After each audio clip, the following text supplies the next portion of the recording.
All you people out there who give this movie a bad rep, you really shouldn't. It's actually a very good movie, unless you compare it to the original, and then of course you think it's going to suck. But we're not here to talk about this, are we? We're here to talk about Survive the Philippines. So, episode 3 is a good episode, man. There's things going on in all three tribes, and they're going in a bit of an unpredictable pattern compared to last week's episode.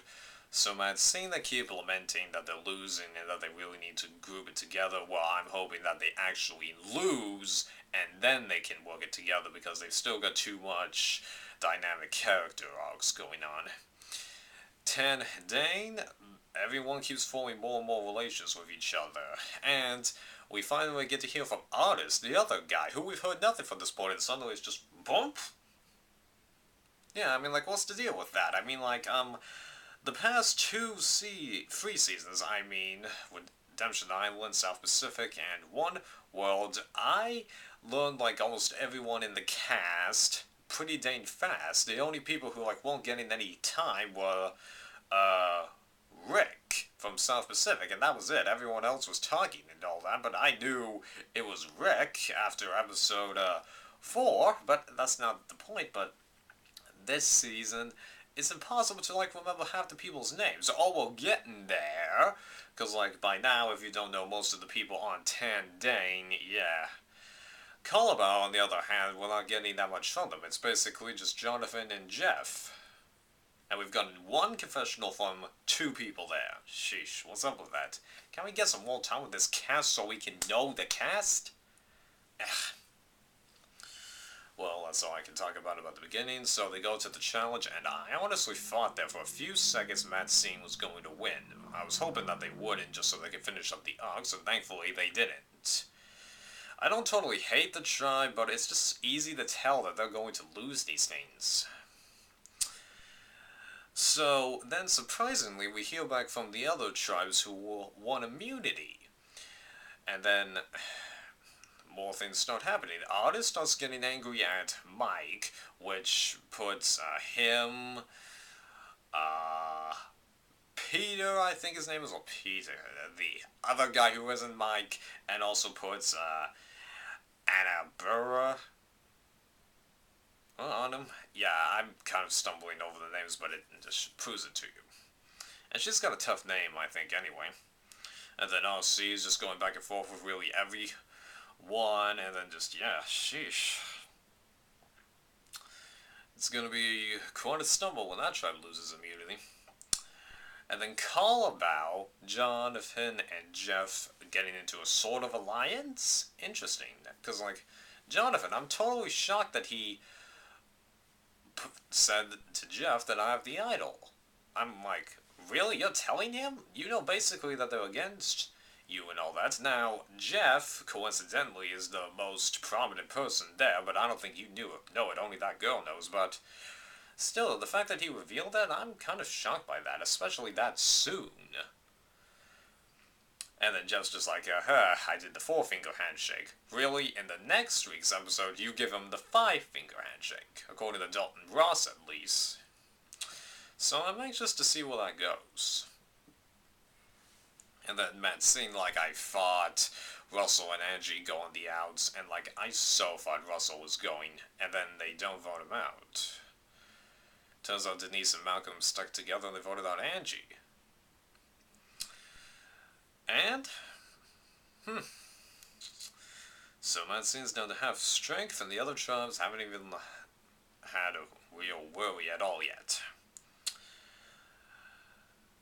That's really all I can say about the episode, so let's talk about, the, Free Tribes scenario. I personally think that next week is going to be the last episode where we're going to have 3 tribes, because if you have more than 4 episodes where you have 3 tribes, you have the potential for one tribe to lose every challenge until there's only one person left, or if you have 6 challenges, you could technically have, one tribe entirely picked off. It doesn't work like that. Now, I really enjoy the 3-tribe concept, but unfortunately they have to limit them down to 2. And it's gonna have to be next episode because, well, yeah, if Matsine ends up losing again, it'll be 6-6-2. And then you just can't really have any more challenges. Now I know what you're thinking. They did it in Palau, right. But in Palau, they had a double tribal, which meant that there were only 7 challenges left. It allowed for one tribe to lose all of them. All of the members and all that. They were able to do it that time. This time, they're not going to be able to do that unless you want to merge at 14 people, which is not going to happen. So, my prediction, episode 5, they're going down to 2. I don't think they're going to really have a dissolve challenge. I personally think it'll be Mad Scene losing next week's challenge, and then one member goes to each tribe, by just drawing in the buffs. Or that would be very interesting to have both Carl, Bao, and Tandane take off their buffs also. That would be very interesting. Yeah, whatever. Okay, so what I think's happening next week? It's either going to be Tandane or Matsine going to Tribal Council, because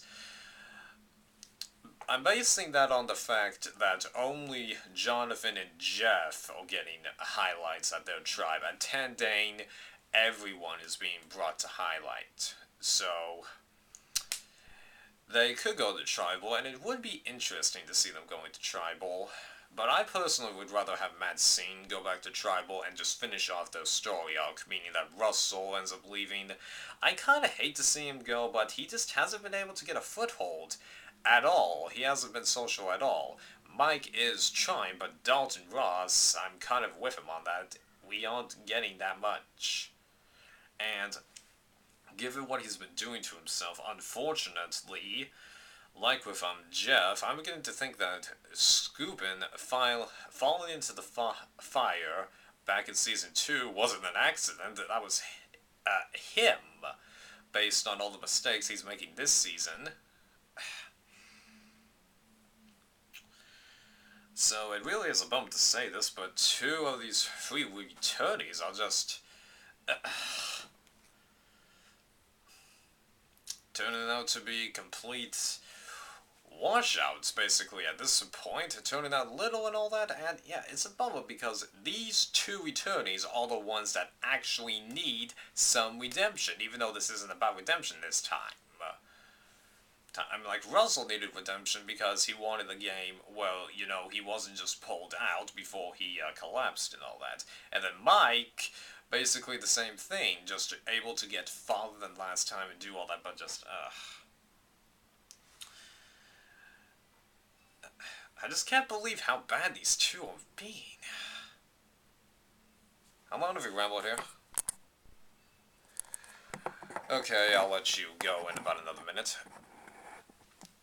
And so, like, if Matsine goes to Tribal, what happens? Russell goes, but I would sort of like to see that just to finish that up. So then, if it's just Malcolm and Denise left, I'd rather see them, get broken up and then just go to another tribe and then try and carve out a new existence.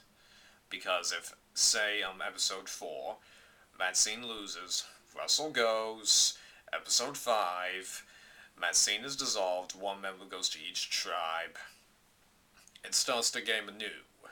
So in a way, I kind of would prefer that, but it doesn't have to be that way.